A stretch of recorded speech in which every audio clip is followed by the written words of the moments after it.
मंजरी जी, शुरुआत मैं आप ही के साथ करूंगा क्योंकि देखिए कांग्रेस तो सवाल उठा रही है, वो उनका अलग मामला है, विपक्ष है, आप हर चीज़ में सवाल उठाना है, अच्छी हो बुरी हो।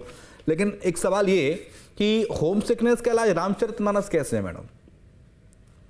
नहीं देखिए जी, देखिए ऐसा है शिवम जी कि भगवान राम जो है वो किसी एक धर्म के अनुयायी के लोग उनको नहीं मानते हैं, बल्कि सभी धर्म के लोग उनके अनुशासन को, उनके जो जीवन था, पूरा जीवन जो है उनका सर्वोच्च उदाहरण है। जिस तरह से भगवान राम का जीवन जो है वो नैतिकता और अनुशासन का उदाहरण है, प्रेरणादायी है, उसी तरह पुलिस की नौकरी में भी जो है त्याग, समर्पण और सेवा का भाव होता है और उसकी जरूरत होती है।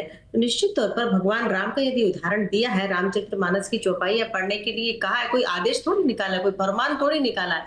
कहा है कि जिस तरह से भगवान राम 14 वर्ष वनवास में निकाले हैं जनता के लिए और अपने वचन के लिए, तो वैसे हम भी तो अपने देश के प्रति वचनबद्ध होकर पुलिस की सेवा में आए हैं। तो उस वचन को निभाने के लिए यदि हम परिवार से दूर रहना है, तो निश्चित तौर पर हमें भगवान के आचरण को श्री राम के आचरण को अपनाना होगा। और ये भारत है शिवम जी, यहाँ अगर मान लीजिए भगवान बुद्ध, भगवान महावीर, भगवान राम या विवेकानंद जी जैसे महापुरुषों का उदाहरण देकर यदि समझाया जाता है, तो इसमें मुझे लगता है कि कांग्रेस को आपत्ति क्यों होती है, ये क्वेश्चन मार्क है कि भाई आप किसको खुश करने के लिए इस तरीके की आपत्तियां करते रहते हैं। आप तो आपके तो चरित्र में शामिल है, आप तो ये पहले ही कह चुके हैं कि भगवान राम थे ही नहीं, उनके अस्तित्व को नकार ही चुके हैं। तो निश्चित तौर पर आप तो इस तरीके के ऑब्जेक्शन लगाएंगे। हाँ, यदि इस तरीके के उदाहरण दिए होते कि अकबर द ग्रेट, अकबर के आचरण को अपनाइए और औरंगजेब के आचरण को अपनाइए, तो शायद कांग्रेस खुश होती, उनको अच्छा लगता। मेरा सवाल ये है आपसे मंजरी जी कि ये रामचरितमानस की आवश्यकता क्यों पड़ी? छुट्टियां नहीं मिलेंगी ट्रेनिंग के दौरान या फिर उसके पीछे वजह कुछ और है? क्योंकि जानकारी जो मुझे मिल रही है वो ये भी मिल रही है कि साहब बहुत सारे आवेदन आए हुए थे, अपने अपने सब होम डिस्ट्रिक्ट में ट्रांसफर पोस्टिंग चाह रहे थे आरक्षक जो थे। नहीं ठीक है ना, अगर इस तरीके की कोई आए हैं आवेदन वगैरह, उसका उदाहरण भगवान राम के चरित्र को देकर दिया गया, तो इसमें क्या दिक्कत है? और हर सबकी अपनी अपनी सोच है कि भाई मेरे होम टाउन के पास मुझे केंद्र मिल जाए, मेरी सर्विस हो जाए, मेरा ट्रांसफर हो जाए, तो सोचते हैं लोग। तो इसीलिए उस सोच को बदलने के लिए तो कहा है कि भाई जब आपको समाज सेवा के लिए आप निकले हैं, तो आपको अपने घर को छोड़ना होगा। तो इसमें कौन सी बुराई की बात है? ये अच्छा उदाहरण तो सेट किया है, किसी को ये तो नहीं कहा कि नहीं आपको ऐसा करना ही है। कोई आदेश, कोई फरमान, कोई फतवा तो जारी नहीं हो गया ना। तो इस पर कांग्रेस को तो अपने तुष्टीकरण की राजनीति जो है वो सेट करनी है। फतवा जारी नहीं हुआ है बुंदेला जी। मैं तो कह रहा हूं सर अवनीश बुंदेला जी, पुलिस की जो नौकरी होती है वो सेवा समर्पण के लिए होती है, देशभक्ति के लिए होती है, देशभक्ति के जज्बे के लिए होती है, जोश और जुनून वाली काफी नौकरी है ये। उसको हर कोई तो नहीं कर पाता, जिसमें जोश, उत्साह, उमंग होती है, जुनून होता है, वही कर पाता है सर। और ऐसे में जब रामचरितमानस पढ़ने की सलाह दी जा रही है तो उसमें बुरा क्या है? मुस्लिम आरक्षक भी कह रहे हैं साहब बढ़िया है, हमने बैठ सुनाई है उनकी। देखिए शिवम जी, कांग्रेस को कहीं आपत्ति नहीं है, बल्कि प्रभु श्री राम का आचरण, उनका जो कैरेक्टर है, उनका जो व्यक्तित्व है, वो तो ऐसा रहा है कि जिसके ऊपर पूरा सनातन संस्कृति का कोड ऑफ कंडक्ट चलता है। वो तो एक मर्यादा पुरुषोत्तम कहलाते हैं। उनके आचरण का तो मैं मानता हूँ देश क्या पूरे विश्व में लोग अनुसरण करते हैं, इसके ऊपर कोई आपत्ति नहीं। बात बस इतनी सी है कि जिस तरह से वर्तमान में आप देखें पुलिस वाले आत्महत्याएं कर रहे हैं। शायद आपको याद होगा अभी भी एक टीआई साहब ने अपने आत्महत्या की कोशिश की थी, जहर खाया, भी भर्ती है वो। छतरपुर के एक टीआई ने गोली मार कर आत्महत्या कर ली। मतलब बात इतनी सी है कि कहीं ना कहीं पुलिस वालों की जो क्वालिटी ऑफ लाइफ है शिवम जी, वो बहुत खराब है। देखिए आपने कह दिया कि देश रक्षा, देश सुरक्षा, समाज सेवा, अच्छी बात है। मैं तो कहता हूँ आप भी, अगर जैसे मैं राजनीति कर रहा हूँ, मैं भी समाज सेवा के लिए कर रहा हूँ। अगर आप पत्रकार बने, आप भी उसी उद्देश्य से आए। लेकिन कहीं ना कहीं कोई भी काम करे, चाहे आर्मी वाला करे, चाहे पुलिस वाला करे, या वकील हो, या पत्रकार हो, या किसी भी डॉक्टर हो, कहीं ना कहीं हर व्यक्ति ये मानता है कि मैं अपने परिवार के निकट रहूं, अपनों के आसपास रहूं और साथ में महीने की 1 तारीख को मुझे जो कुछ मिले, जो भी सरकार दे, उससे मैं अपने परिवार का गुजर बसर करूं। तो अगर आप देखें, इस विषय में कभी सरकार ने नहीं सोचा। सबसे पहले इस विषय में कमलनाथ सरकार ने सोचा था और हमने हफ्ते में 1 दिन की छुट्टी देने का प्रयास किया था पुलिस वालों को, क्योंकि आप देखें पुलिस वाले वर्कलोड से घिरे होते हैं। हम जब दिवाली मनाते हैं शिवम जी, तो वो बेचारे ड्यूटी दे रहे होते हैं। जब हम अपना जन्मदिन मनाते हैं, कोई बड़ा नेता आता है या होली मनाते हैं, तो उनकी ड्यूटी और बढ़ जाती है। तो देखिए, पुलिस वालों की नौकरी इतनी आसान नहीं है। और अगर डीजीपी साहब ने कहा है, तो मुझे लगता है कि शायद आज वो इस स्तर पर आ गए हैं, डीजीपी मतलब डीआईजी रैंक के व्यक्ति हो गए, तो ऐसा कह सकते हैं। बाकी ये जो ट्रेनिंग जो होती है, मोस्टली इसमें एसआई और खासकर सिपाही कैडर के लोग रहते हैं, उनकी तनख्वाहें भी शिवम जी बहुत कम होती। देखिए, मैं धार्मिक एंगल नहीं ले रहा हूं इसमें, मैं बड़ी टेक्निकल बात कह रहा हूं, इसको आप नकार नहीं पाएंगे। उनकी तनख्वाहें बहुत कम होती सिपाहियों की, तो वो चाहते उस तनख्वाह में कैसे गुजर होगा।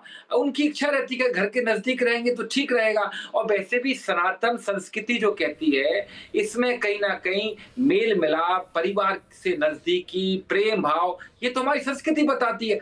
और जहां तक रामचरितमानस की बात है, तो मुझे लगता अगर जो आप ही कह रहे हैं साहब, ये जो विरोध है वो रामचरितमानस का नहीं है, ये विरोध पॉलिसीज का है। बिल्कुल नहीं, वो पुलिस वालों की क्वालिटी ऑफ लाइफ का। और दूसरी बात, एक बात बोलूं, अच्छा होता अगर आईजी साहब पूछ लेते, जो राजबाबू सिंह हैं, अगर वो कहीं ना कहीं संविधान की एक पाठशाला ले लेते, जो पुलिस उन कर्मचारियों ने, पुलिस वालों ने जो पढ़ा है, जो ट्रेनिंग ली है, उसके ऊपर उनसे कोई एक रिएक्शन ले लेते, उनसे पूछ लेते भैया कि इस धारा में क्या होता है, क्योंकि आईपीसी की धारा बदली भी है। तो मैं समझता हूँ पुलिस वालों के लिए सबसे अच्छा होगा कि ट्रेनिंग वो सीखें, क्योंकि अभी कुछ दिन पहले आपने देखा आईपीसी की धारा में मोदी सरकार ने सुधार किया है, तो सबसे पहले आप उसकी शिक्षा दीजिए, और जिससे कि उनको काम करना आसान हो। हर चीज का हम ये कहते हैं धार्मिक एंगल लेना जरूरी नहीं है। जो राजाबाबू सिंह ने किया है, हर चीज का अगर आप धार्मिक एंगल लेंगे तो कहीं ना कहीं सवाल खड़े नहीं हो रहे। लेकिन ये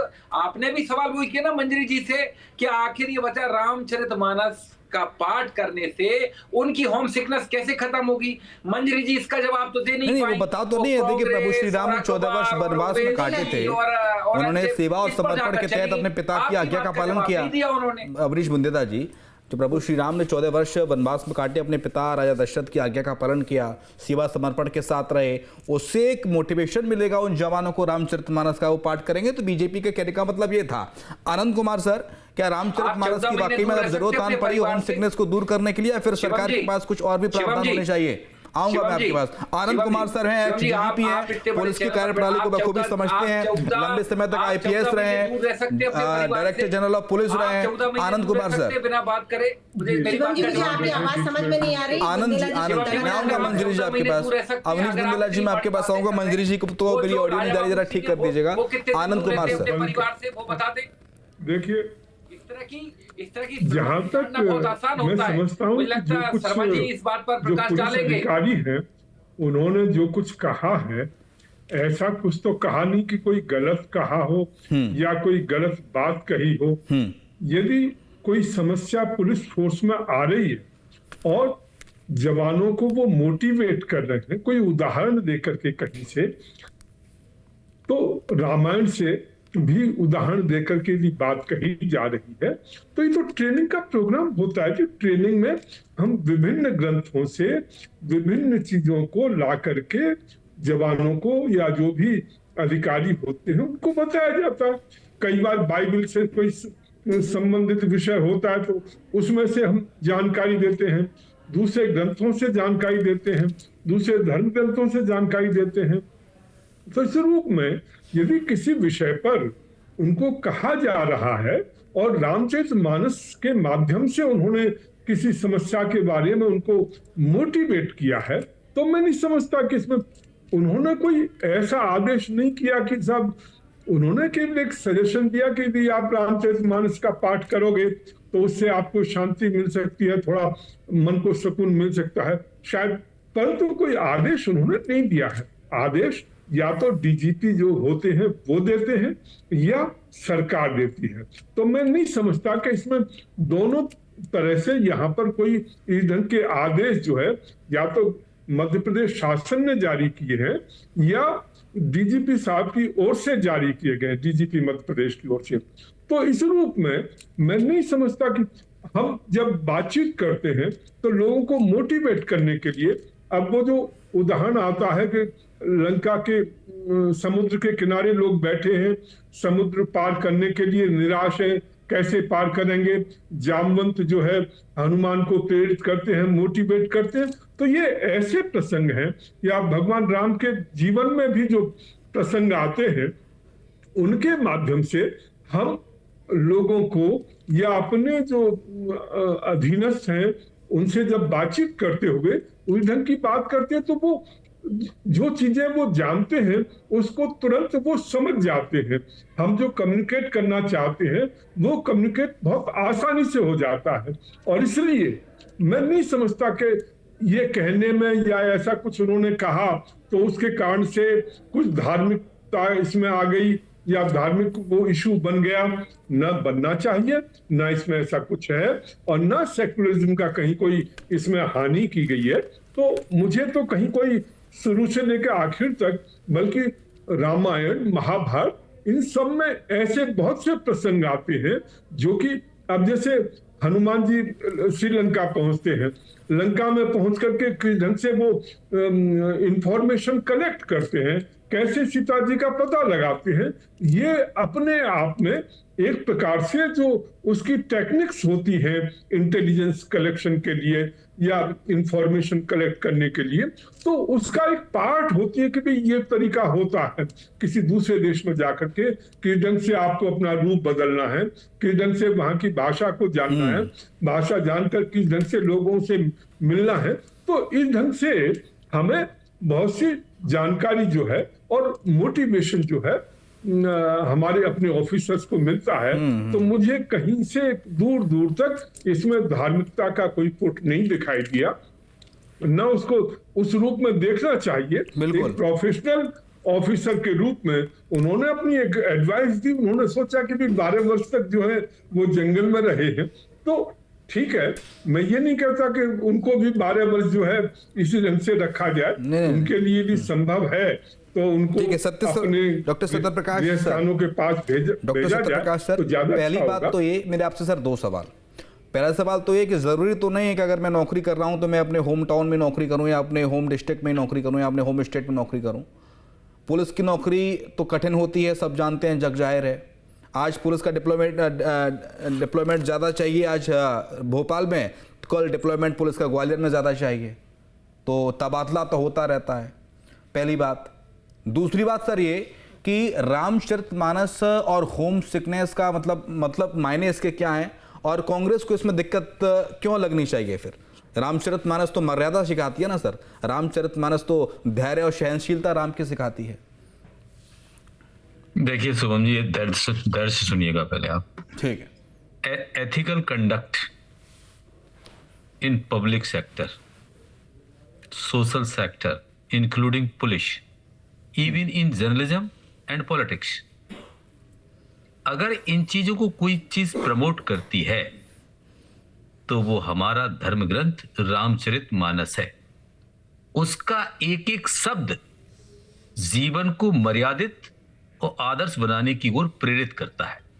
पहली चीज, क्योंकि राम स्वयं मर्यादा पुरुषोत्तम थे, उन्हीं की गाथा उसमें है।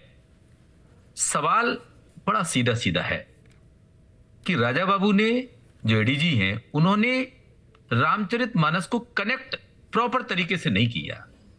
उन्होंने होम सिकनेस से जोड़ा उसको, क्योंकि वो होम सिकनेस के लिए नहीं, उनकी तो पत्नी भी उनके साथ थी, उनके भाई भी उनके साथ थे राम जी के, तो ये इससे उनको नहीं जोड़ना चाहिए था। ये तो वेलफेयर, यानी कि वो समाज के कल्याण के लिए भगवान राम ने पूरा जीवन व्यतीत कर दिया। देखिए, आपको शायद याद हो, आपके यहां रहा हो या नहीं रहा हो, हमने तो बचपन से देखा है कि रात्रि में सोने से पहले हर घर में रामचरितमानस का पाठ होता था। तो ये रामचरितमानस ना केवल एक हिंदू धर्म से जुड़ा हुआ ग्रंथ माना जा सकता, बल्कि हर एक व्यक्ति को मर्यादित बनाने के लिए मर्यादा पुरुषोत्तम श्री राम की जो गाथा है, अगर उसकी जानकारी वो किसी भी धर्म का व्यक्ति हो अगर है, तो वो एक समाज में बेहतर नागरिक, बेहतर पुलिसकर्मी, बेहतर पुलिस अफसर, बेहतर ब्यूरोक्रेट, बेहतर जर्नलिस्ट, बेहतर पॉलिटिशियन बना सकता है। राजा बाबू का स्टेप अच्छा है, नो डाउट, लेकिन होम सिकनेस से उनको जोड़ा है, ये मेरी थोड़ी समझ से परे जा रहा है कि रामचरितमानस केवल क्या घर से दूर रहने का, बचाने का साधन है, नहीं। अगर मैं ये मान के चलता हूं कि रामचरितमानस का हर ट्रेनिंग प्रोग्राम में एक सेशन अगर रखा जाता है, तो इस देश को हमारी पुरानी संस्कृति, सभ्यता और संस्कार का जो ट्रेनिंग प्रोग्राम मिलेगा और उससे जो आने वाले नागरिक इस देश को बनाएंगे, वो कहीं ना कहीं वही भारतवर्ष होगा जो भगवान श्री राम ने कभी सोचा था। बिल्कुल, मतलब आप ये कह रहे हैं कि इंटेंशन तो उनका, एडीजी साहब का सही था, लेकिन शब्दों का तालमेल वो सही नहीं कर पाए, इसलिए होम सिकनेस रामचरितमानस से जोड़ दिया, इसलिए कांग्रेस को मुद्दा भी मिल गया। लेकिन मंजरी जी, ये जो वीक ऑफ का मुद्दा उठता है कि साहब पुलिस वालों को वीक ऑफ नहीं देती है मध्य प्रदेश सरकार, दिक्कत होती है, कमलनाथ सरकार में शुरू करने की योजना थी, कर रहे थे, कर भी दिया था, लेकिन फिर बीजेपी की सरकार आ गई, वीक ऑफ कैंसिल कर दिया, जिससे बहुत मेंटली फ्रस्ट्रेशन हो जाता है। ये तो मैडम वाजिब कारण है कि साप्ताहिक अवकाश जब किसी व्यक्ति को, मुझको नहीं मिलेगा, आपको नहीं मिलेगा या किसी अन्य व्यक्ति को नहीं मिलेगा, तो फिर फ्रस्ट्रेशन बढ़ता है और हम देखते हैं फिर डिपार्टमेंटल वो बढ़ जाता है पुलिस वालों के अंदर। कई बार घटनाएं सामने आई हैं देश भर से कि कोई किसी में राइफल से शूट कर दिया, खुद को गोली मार लिया, सुसाइड केस, इस तरह की चीजें। नहीं, देखिए, जब चाहे सेना में कोई जाता है या पुलिस की सेवा में जाता है, तो वो अपने आप को उस तरीके से तैयार करके जाता है कि मेरी 24 आवर्स मेरी ड्यूटी है और मुझे देश के लिए जीना है। हाँ, यह एक बात आपकी भी सही है कि एक छुट्टी मिलना चाहिए हर व्यक्ति को, इसका अधिकार है। निश्चित तौर पर उस पर सरकार जो है विचार जरूर करेगी। मैं समझती हूँ सरकार जो है सबके हित का ख्याल रखकर काम कर रही है। दूसरी बात, जो व्यक्ति ये कहे ना, मंजरी जी माफी चाहता हूँ, मैं आपको इंटरप्ट कर रहा हूँ, जो व्यक्ति ये कहे कि मैं 24 घंटे काम कर सकता हूँ, 48 घंटे काम कर सकता हूँ, इसका मतलब वो दुनिया को मूर्ख बना रहा है। सीधी बात, मशीन भी 8 घंटे 10 घंटे चलने के बाद घर मौके बंद हो जाती है। को आप समझिए, मेरी बात को समझिए कि आदमी जब सेवा के कार्य में जाता है, पुलिस और खास तौर से सेना, ये दो ऐसी जगह है जहां व्यक्ति ये सोच के जाता है कि मुझे अपना पूरा जीवन समर्पित करना, और 24 आवर्स सेवा रहती है उनकी। मतलब ऐसा नहीं है कि 24 आवर्स वो ड्यूटी ही कर रहा है, लेकिन वो मानसिक रूप से इस तरीके से तैयार होके जाते हैं। और निश्चित तौर पर यदि हम गवर्नमेंट में जॉब कर रहे हैं, तो भले वो टीचर की भी जॉब हो, तो वो 24 आवर्स की होती है। वो एक अलग बात है कि 6 घंटे 7 घंटे 8 घंटे करके वो अपने घर आ जाते हैं। पुलिस की और सेना की जो ड्यूटी है वो बड़ी कठिन होती है। मैं इस बात को मानती हूँ, उनको सलाम करती हूँ, उनको बहुत, हमारे सबके लिए ही वो प्रेरणा स्रोत है। ठीक है मैम, और उम्मीद करते हैं कि सरकार इस पर फैसला करेगी, दूसरी बात मेरी मानसिक संतुष्टि, मानसिक संतुलन का ठीक रहे। शुक्रिया, मेरे पास वक्त इतना ही है। शुक्रिया मंजरी जी आपका, सत्यप्रकाश सर आपका शुक्रिया, आनंद कुमार जी आपका शुक्रिया, और हमारे साथ कांग्रेस प्रवक्ता अवनीश बुंदेला जी थे, आपका शुक्रिया चर्चा में शामिल होने के लिए।